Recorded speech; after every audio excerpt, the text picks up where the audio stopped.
नासरीन, एहसन इकबाल को चोर कहने वाली फैमिली ने ईद के दिन एहसन इकबाल के घर जाकर माफी मांग ली है। इस फैमिली को एहसन इकबाल साहब के हाथ पर एक काला निशान नजर आया, जिससे इनको पता चला कि ये नारोवाल ट्रेन में खो जाने वाला मामू का बेटा है। फैमिली की आंखों में खुशी के आंसू थे। मैकडॉनल्ड ने बिछड़ों को मिला दिया। सच तो ये है कि नारोवाल के डाकू ने सरकारी मशीनरी इस्तेमाल करके फैमिली को अपने घर बुलाकर इनसे माफी मंगवाई है। 100% दबाव की वजह से माफी मंगवाई गई और यही इन नूलीगियों की अबुकात है। ये चोर बेखारी हैं। लंदन में रोज मियां साहब की कुत्ते वाली करने वालों में से तो किसी ने आज तक माफी नहीं मांगी, यहाँ कैसे मांग ली? ये बात सोचने से ताल्लुक रखती है। जबरदस्ती की माफी से किसी का मौकफ नहीं बदल जाता। एहसन इकबाल चोर है और इसमें किसी को कोई शक नहीं। ऐसी माफिया मुत्तहदा वालों ने भी बड़ी मंगवाई हैं अपने दौर में, जब माँ बाप गिड़गिड़ा कर अपनी औलाद की गुस्ताखी की माफिया मांगा करते थे। सेक्टर और यूनिट ऑफिस में ये सिलसिला बहुत चलता रहा है। काले गधे को जितना मर्जी रगड़ लें वो काला ही रहेगा। एहसन इकबाल चोर है और वो चोर ही रहेगा। जो मर्जी ड्रामा कर लो, लेकिन सारी कौम जानती है कि इस फैमिली को धमकाया गया। लेकिन ऐसा करने से अगर इज्जतें वापस आ जानी होती तो बड़े लोग कभी भी जलील ना होते। एहसन इकबाल, तुम जो भी कर लो, तुम जहाँ भी जाओगे तुम्हें चोरी कहा जाएगा। गैलीलियो चर्च से मुतासादिम नजरिए से दस्तबरदारी बारे माफीनामा अदालत में जमा करवा कर ये कहता हुआ अदालत से निकला कि मेरे जमीर को साकर कहने से इस पे कुछ फर्क नहीं पड़ेगा, वो तो फिर भी गर्दिश करता रहेगा, इसका मैं कुछ नहीं कर सकता। ये लंडे का अरस्तु दोबारा मैकडॉनल्ड जाके माफी वाला तजुर्बा कर सकता है। अवाम में निकलो तो इनको पता चले। एक फैमिली से तो माफी मंगवा ली, लेकिन 22 करोड़ अवाम का कैसे सामना करोगे? पूरी दुनिया को नून लीग के करतूत मालूम है और सबको पता है कि नून लीग खुद कितनी एतदाल पसंद है। इन बेचारों पर प्रेशर डलवा कर, धमकियां देकर, रियासती मशीनरी इस्तेमाल करके माजत करवा लेने से क्या आप चोर नहीं रहेंगे? आप चोर हैं और रहती दुनिया तक दुनिया आपको इसी तारुफ से जानेगी। आप कितने छोटे आदमी है कि प्रेशर डालकर घर आए लोगों, वो भी एक खातून की मासरत पर शेखी मारे हैं, बिल्कुल डरा धमका के। ये लंदन में क्यों माफी नहीं मंगवा सकते? वहाँ तो रोजाना की बुनियाद पर चोर चोर कहते हैं लोग। दबाव के तहत माफियों का हमेशा दबाव डालकर दबाव के ना होने का इकरार भी करवाना जमाना कदीम की रवायत है। घर पहुँचने पर इन सब का जमीर अचानक जाग गया।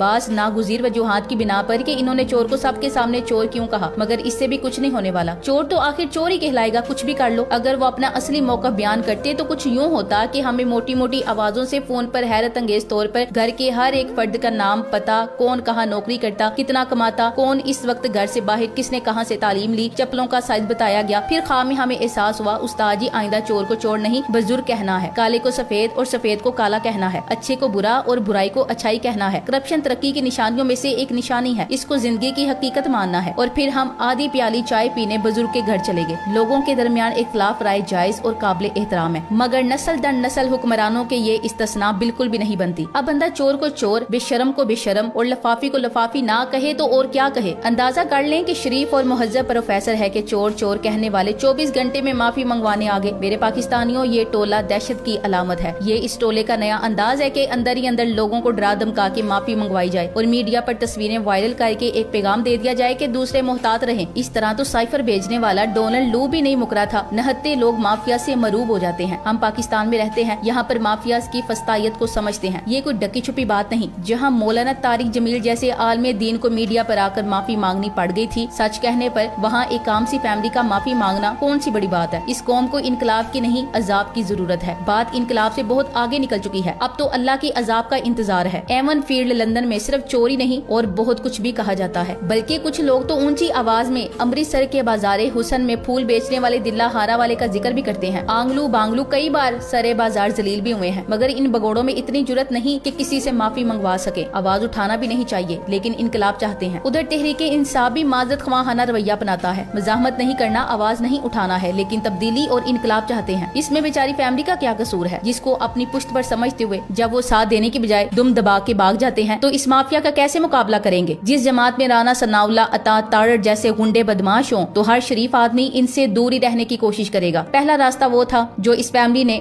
रेस्टोरेंट में इख्तियार किया। दूसरा रास्ता वो था जो इन्होंने धमकियां मिलने के बाद इख्तियार किया। तीसरा रास्ता माफिया से टक्कर लेकर इज्जत और जान गंवाने का था, जो हर कसो नाकस के बस का काम नहीं। इस चोर खानदान को लंदन में इनके मुंह पर क्या कुछ नहीं कहा जाता। घंटों इनके घर के बाहर सैकड़ों लोग इनके करतूत गिनवा रहे होते हैं, लेकिन ये आज तक किसी पर प्रेशर नहीं डलवा सके, हरास नहीं कर सके, धमका ना सके, क्योंकि वो लंदन है, पाकिस्तान नहीं। वहाँ आजादी इजहार की आजादी है। किसी को नुकसान पहुँचाए बगैर, हाथ लगाए बगैर आप अपने जज्बात का इजहार कर सकते हैं। यहाँ लोग इनकी फिरौनियत से डरते हैं। जाली अरस्तु ने कौम के सामने कहा कि इसे चोर चोर कहने वाली फैमिली को माफ किया, जबकि आईबी के थ्रू इन पे इतना प्रेशर डलवाया कि वो ईद वाले दिन अरस्तु के घर जाकर माफी मांगने पे मजबूर हो गए। अब इस फैमिली ने एहसन इकबाल से माजरत कर ली है तो नून लीग कह रहे हैं कि ये एक अच्छा कदम है। लेकिन इससे पहले कुछ ज़हनी गुलाम पटवारी नून लीग के पेजेस से इस फैमिली की औरत को DHA की नायिका और इसके शोहर को दल्ला लिखकर अपनी तरबियत का मुजाहरा कर रहे थे। याद रहे कि पाकिस्तान की सियासी तारीख में नून लीग और नूनियों से ज्यादा ना कोई बद तहजीब है और ना ही इससे बड़ा फाशिस्ट। ये मुनाफिकीन का वो इंसानुमा रेवड़ है जिनके अंदर इखलाकियात का कीड़ा सिर्फ उसी वक्त हरकत करता है जब इनको इनकी बदकिरदारी का आईना दिखाया जाए। बेशरम लोग हैं, सारी कार्रवाई खुद करते हैं फिर माफी मंगवा लेते हैं, जैसे इन्होंने हरम शरीफ में किया। ये गैरतमंद लोगों का मुल्क श्रीलंका नहीं बल्कि चोरों से माफिया मांगने वाले लोगों का मुल्क बनता जा रहा है। ये गंदा निजाम है जहाँ सच बोलने पर सजा और झूठ बोलने पर वजारत उज़्मा अनायत की जाती है। इस मौका पर प्रेशर ना भी हो तो डर कर भी माफी मांगी जा सकती है। ये चोर उचक्के हमारे निजाम से कहीं ज्यादा ताकतवर हैं, तभी तो इतनी चोरियों, डकैतियों, कत्लों के बाद भी इक्तदार में आए हुए हैं। हैरानगी है इन चोरों के टोले को पिछले 4-5 साल से लंदन के अखबारों में चोर डाकू कहा जा रहा है। लंदन में मुकीम पाकिस्तानी फैमिली इनको चोर कहती है। वहाँ आज तक कोई इनसे घर माफी मांगने नहीं आया, ना किसी पर इन्होंने डकैतियों का केस किया है। और पाकिस्तान में ये माफिया डरा धमका कर ब्लैकमेलिंग करके माफी मंगवाते हैं और कानूनी चाराजोई का राग अलाप रहे हैं। जो एहसन इकबाल के साथ हुआ ये मुहज्जम ममालिक में इनके सरबराहान और आला ओहदेदारों के साथ हुआ। ये जमहूरियत की कीमत है। जवाब में एहसन इकबाल ने क्या किया? नाशाइस्ता अल्फाज इस्तेमाल किए। एहसन इकबाल को अगर इम्पोर्टेड रेस्टोरेंट्स में खाने का शौक है तो वो अपने अंदर तहम्मुल और बर्दाश्त की मगरबी रवायात भी रख लें। रेमंड डेविस ने दिन दिहाड़े कत्ल किए। नून लीग की हुकूमत थी, वकील से कहा गया कातिल से माफी मांगो, माफी मंगवाई गई। बाद में कहा गया वुरसा ने माफ कर दिया है। आज वही अमल इसी नून लीग ने एक औरत से नारोवाल बुलवा कर माफी मंगवा कर किया। 14 साल बाद भी ये लोग समझते इस रंगबाजी पे कौम यकीन कर लेगी। वो तमाम दानश्वर जो एक फाशिस्ट हुकूमत की जानिब से नहत्ते और पुरअमन मुजाहरीन पे बरसते शैलिंग पे तालियां बजा रहे थे, वो तमाम न्यूट्रल कालम निगार जो लोगों के घरों के अंदर रातों को छापे मारने और चादरों चार दीवारी की हुर्मत पामाल होने पर दाद दे रहे थे, वो तमाम लफाफा ग्रुप जो तहरीक इंसाफ के रहनुमाओं की गाड़ियां तोड़ने और इन्हें जख्मी करने पे गुल्लू बट्टों को शाबाशी दे रहे थे, अब वो सब इस बात पे मुत्तफिक नजर आ रहे हैं कि एक वजीर बातदबीर के सामने नारेबाजी करने वाले फाशिस्ट और कलट हैं और ये अमल नाशाइस्ता और गैर इखलाकी है। मजे की बात यह है कि बगैर छुए जमहूरी अंदाज में अवामी एहतजाज रिकॉर्ड करवाने के अमल को फाशिस्ट और गैर इखलाकी करार देने वाले नेशनल टीवी पे और कौमी असम्बली में इन्हीं रहनुमाओं के जाने से बके जाने वाले मुगलिजात और हाथापाई पे इन्हें इस्तिस्ना देते हैं। सब इस बात पे मुत्तफिक हैं कि चोर को चोर कहने की रवायत डालकर इंसाफियों ने जमहूरी रवैयात को तबाह बर्बाद कर दिया है। औरतों बच्चों पर शेल फेंकना जमहूरी अमल कहने वाले सहाफी चोर कहना गैर जमहूरी अमल कहते रहे। इस मुल्क का कलम ऐसा बकाऊ है। एहसन इकबाल को चोर कहने वाली फैमिली को गलत कहने वाले तमाम लोग गुलाम जहन हैं, अवाम दुश्मन है, चाहे वो अपने दावों में कितने ही बड़े इनकलाबी हों। अवाम इन्हें पहचाने, मुस्तरद करे। ए बंदगाने खुदा, जो बंदा शरीफ फैमिली की गुलामी का तोक अपने गले में डालना बाइसे फख्र समझता है, इसका इखलाक और उसके इखलाकी नजरियात किस लेवल के होंगे वो और कुछ हो ना हो लेकिन चोर जरूर होगा। आप उसको अलहाज एहसन इकबाल लिखना शुरू कर दें या हाजी। दबाव में नहीं मांगी माफी तो आज तक तुम लोग लंदन में एक शख्स से भी माजरत करवा सके हो जो हर वीकेंड पर इस अरस्तु के वालिद मियां नवाज शरीफ को चोर चोर कहने एवन फील्ड पहुंच जाते हैं। आज तक लंदन की हुकूमत या मीडिया ने चोर को चोर कहना सियासत में अदम बर्दाश्त या बद तहजीबी करार नहीं दिया। Thanks for watching. Allah Hafiz.